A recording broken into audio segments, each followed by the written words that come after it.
অনেকদিন পরে একটা পার্সেল এসেছে, ওই জন্য বিশাল খুশি আমি। আর এই পার্সেলটা আছে জন্মদিনের উপলক্ষেই কেনা, কিন্তু জন্মদিনের সময় তখন আর নিতে পারিনি, কারণ অর্ডার দিয়েছিলাম তখন পার্সেলটা কোনোভাবে ক্যান্সেল হয়ে গেছিল।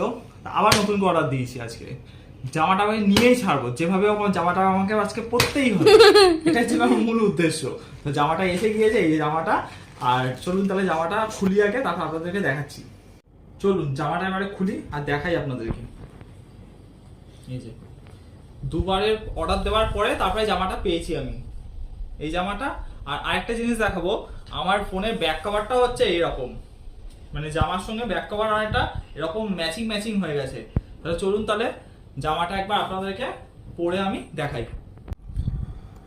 জামাটা পরে চলে এসেছি, কিন্তু জামাটা না একটু বড় বড় লাগছে, মানে হাতাগুলো এত বড় বড় লাগছে, আর অনেকটা একটু এও